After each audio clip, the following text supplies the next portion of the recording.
Ladies and gents, welcome back your lovely faces to a brand new video. Well, this is not going how Sony thought it would go. A couple of weeks ago, we saw that Sony is now going to be getting rid of discs, physical discs. 2028, they are going to be no longer putting out games onto physical discs for people to buy, like myself.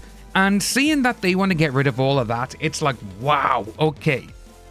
But one of the biggest things, Xbox could actually do something great and be like, our next console is going to get physical games. You know, we're not going to stop them.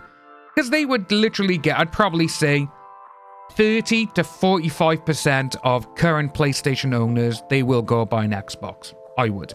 As if that happens. But, look at this. Sony has essentially destroyed its own defense. How its disc-free PS5 plan triggered a $457 million lawsuit and undercut its antitrust defense. Yeah, so here in the UK, Sony are actually being taken to court by the UK government over the monopoly of the PlayStation Store. If you go on the PC, you can buy games, you know, Epic Storefront, Steam. You can go on, I think it's G2A and places like that. And you can basically buy a game anywhere. It could be cheaper at one place than the other. But with PlayStation, you can only buy digital games, that is, from the PlayStation Store. You can't get them anywhere else. And I did a video regarding this where I bought Battlefield 6 about 2 weeks ago, and this actually is the Phantom Edition. I bought this game for $29.99. It's currently priced at $99.99 on the PlayStation Store. Absolutely insane. This is why Sony want to get rid of physical discs, because they're not making anything on me buying this, but on physical, that is. So, Sony's plan to phase out physical PlayStation 5 discs by January 2028. It's not just PlayStation 5, it's just PlayStation moving forward. Has moved from a public relations problem to a legal one.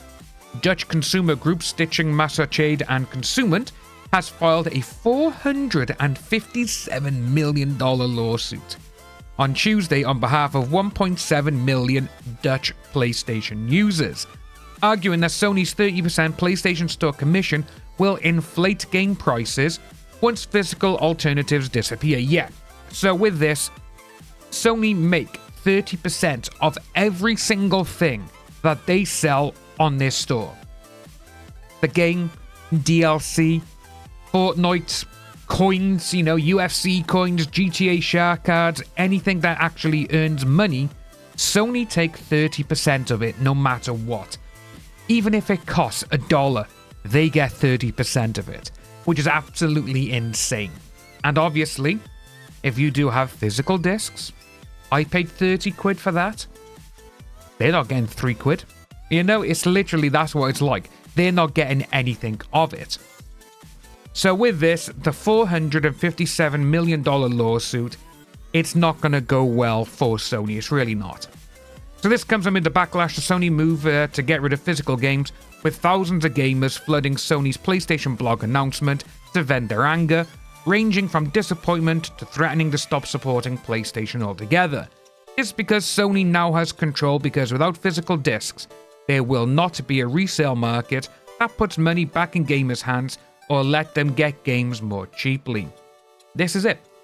How killing discs undercuts Sony's own legal defense. The control is exactly what makes the disc phase out riskier than Sony may have anticipated.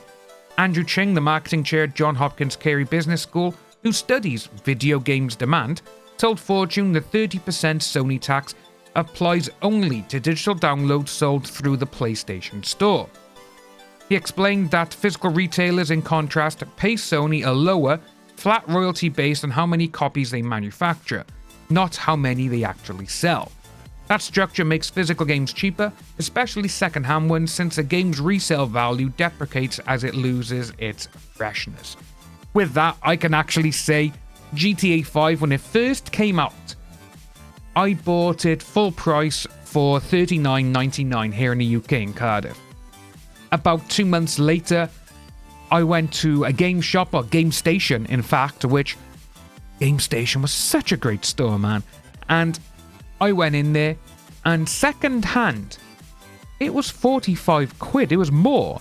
But then, over the years, you could pick that game up in Game Station or CEX here in the UK as second-hand places, and it was like a tenner, which is insane. Because, again, over time, they do lose their value. And seeing how Sony will always keep it up, like I said, 30 quid or 100 quid if I buy it digital.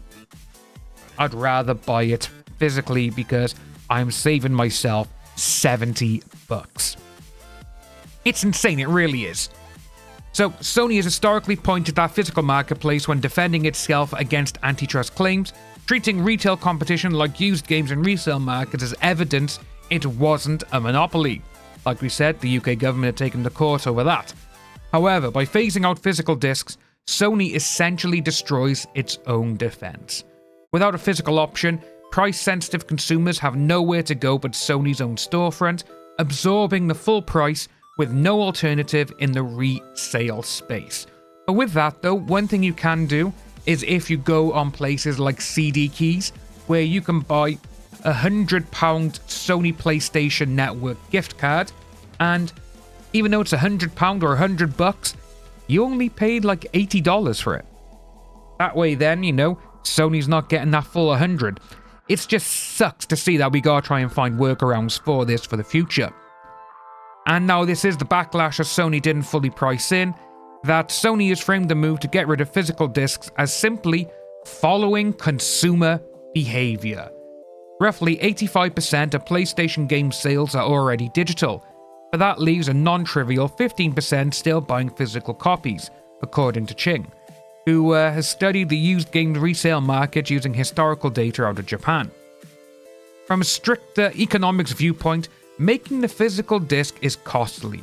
Yeah, it is costly. That's the one thing I don't seem to understand, is that they're going on and saying, oh, it's going to be more expensive because we got to print the disc, we got to do the cases, do all the packaging.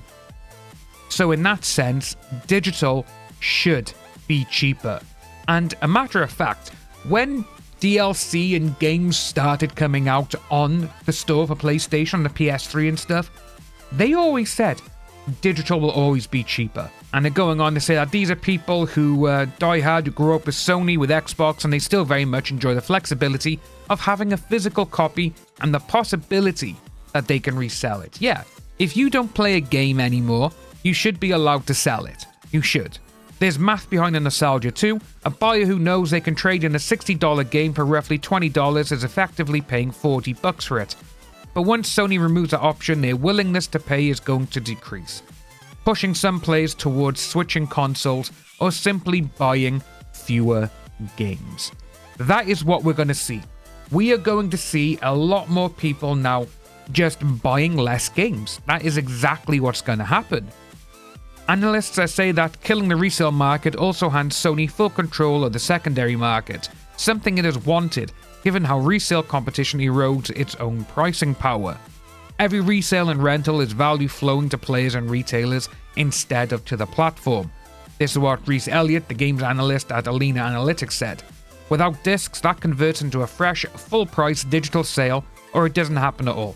And both outcomes obviously suit Sony better than the thriving second-hand market. But he does go over to say, though, that, again, it's the same thing now that we're going to be seeing, and it's going to be difficult for people to actually accept, like I said, by here. And to be honest with you, if people aren't going to be paying for a game that came out, say, 3 years ago, well, actually, you know what? Let's use the store as an example. So I thought I would show you Call of Duty Modern Warfare 2019. As you can see by here, on the PlayStation Store, it is $49.99. Now, if we actually go on over to Amazon here in the UK, as you can see, it is currently priced at £22.10. That is insane. Absolutely crazy. Black Ops 3, 17 quid. If you want the better and the bigger edition here of Black Ops 3, it's 20 quid. World War 2 is 20 quid. You know, 90, yeah, it's got 10% off, but it's still, it's absolutely insane just to see how cheaper these games are. But the one thing I still don't understand is how games like Advanced Warfare, like we got by here, and Ghosts, is still a very, very expensive game that people, they're just not going to be buying them. But seeing how Sony have literally now, they're starting to get rid of a lot of stuff and it's not going to work. It's really not.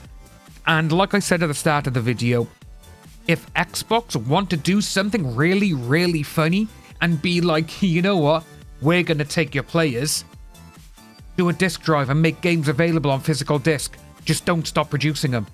That is going to be absolutely, that is going to be the winner of the next gen console. There's no sort of, I don't believe in like console wars or anything, but the thing is, if Xbox want to get more players on their platform, they recently said that instead of having 1 billion players a year, they want 1 billion players a day. Do physical discs after 2028. Make sure each console comes with a disc drive. Not like Sony where you have to buy it separately. That there would absolutely win it for Xbox and Microsoft. It really would. Let us know what you think about this down below, folks. As always, my name is Dan.